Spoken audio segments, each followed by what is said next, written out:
This is Horde Chief, and welcome back to another edition of War with the Horde. This week, we're up against Nabila. Our members stepping up again this week. As you see, we got trips on almost every base, except for the top two. We had a 99% on their number 2. We had a really rough time with their number 1 at having Inferno Towers. They didn't have so much luck on us. It was rare that they got a trip. They got all our Town Hall 8s, but simply because they dropped down with their Town Hall 9s to get it cleaned up. We'll go into our first attack. It's going to be Knight on number 9. He's going to be going in using a Govalo. We showed you this last week as a Town Hall 9, but it's also possible with a Town Hall 8. Again, you're looking for these ADs to be in the center. Somewhere you can get Valks to take out all those ADs and then get your loons to the outside defenses. Really good hole right here. Get an EQ in on this collector and you're going to open up a hole right to this center. It's going to get you a guaranteed 2-star, which is always a plus. You know, you got the Town Hall right there, and you're going to get a lot of percentage with Valks. Next thing, we want to make sure that we can pull CC. Really easy CC pull. You're going to be able to get that with just a single hog. We'll go ahead and start this fight. You're going to send that hog in. Get the CC pulled out, drag it out to the corner. One of the things he does here, as he's luring the CC out, he goes ahead and EQs.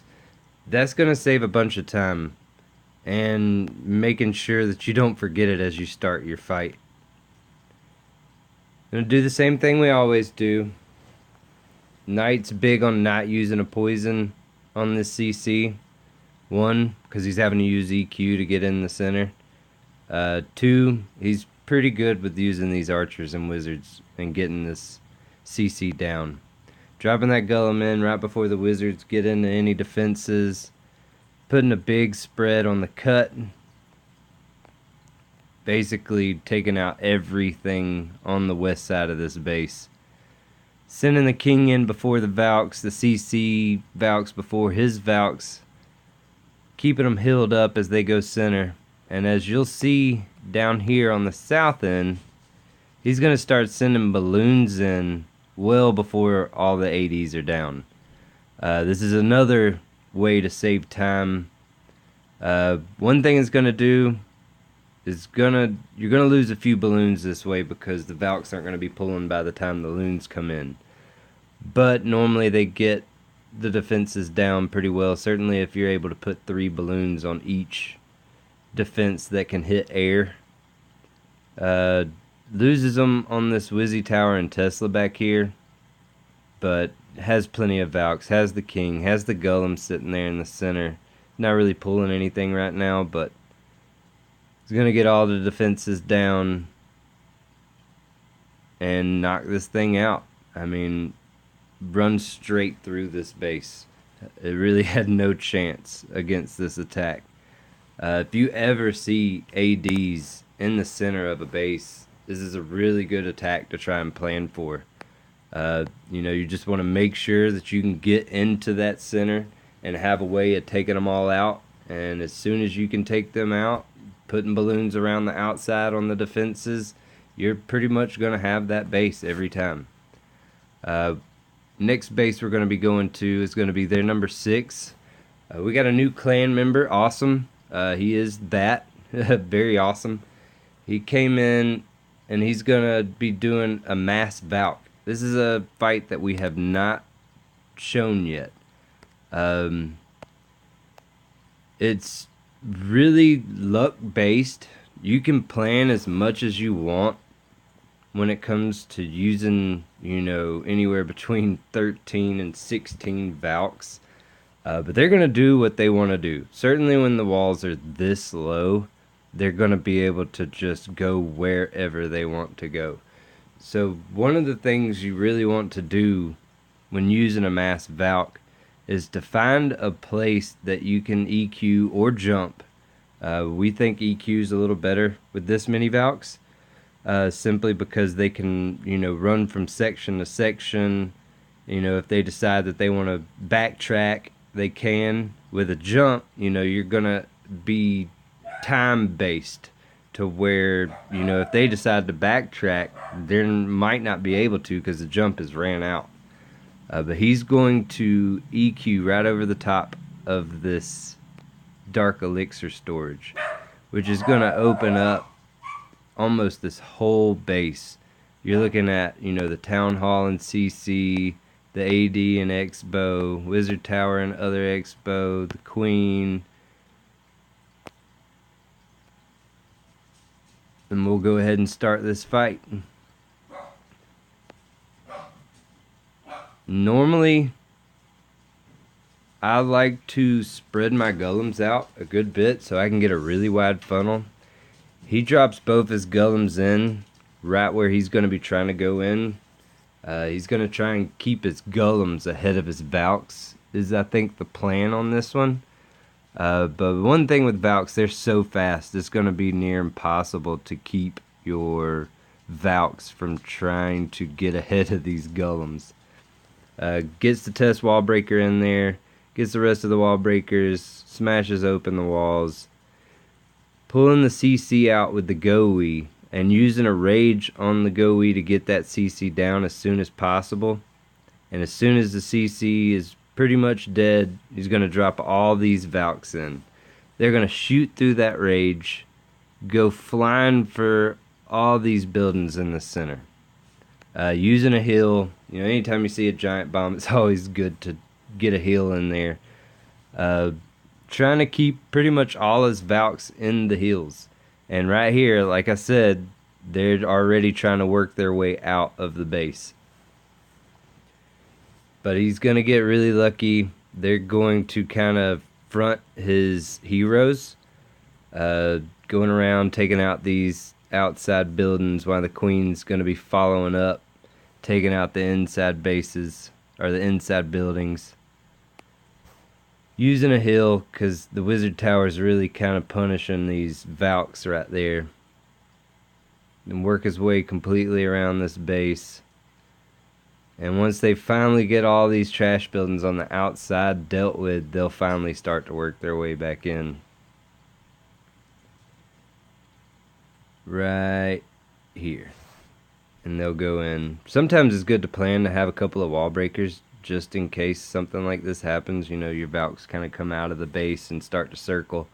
A lot of times you can lead them a little bit, putting some wall breakers in on a wall they'll be near, and they'll go back inside the base.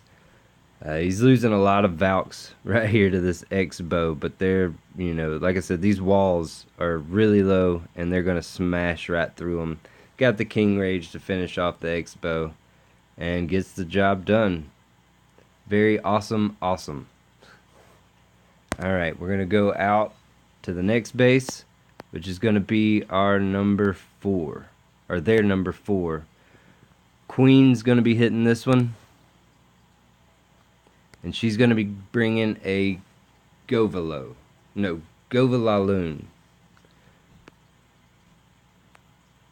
Using bowlers in the CC, so I guess you could really call this a Gobo Lavaloon. Gonna put in a Golem in a place to where she's gonna be pulling as many defenses as possible.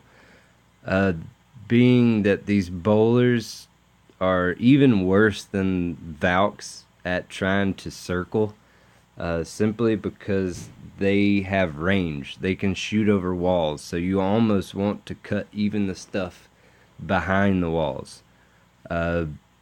She's going to be coming in on this south side, trying to get to a couple of ADs. She's going to fail on one of the ADs, but she's going to come in on a side that's going to let her get a sweeper as well and try and lead to an Expo. But the CC, when it comes out, kind of messes her up takes out a lot of her bowlers, and she doesn't get the second AD or the X-bow on this GOE. We'll go ahead and start it. Puts the Golem in. Was aiming for that corner down there, but still gets the archer towers all pulled. Is able to get a pretty wide funnel. Gonna go in on this south corner right here. Gets the wall breakers in. Is gonna go ahead and put her heroes with the bowlers right behind it. Dropping the jump to lead where she wants them to. CC comes out. Gonna drop a poison and a rage. Go ahead and take that CC out as soon as possible. And as you see here, the loons get a drop off on those bowlers and really kind of mess that up. But gets the 180 down. Starts in up on the northwest with her lava loon. Puts in the lava hound. Starts dropping the balloons. Gets a rage in. You want to get the rage in on as many balloons as possible. You know, look for where they're going to be going, what defenses they're going to be going to next, and get that rage in. Right here, dropping the rage to get to that second AD for the lava loon.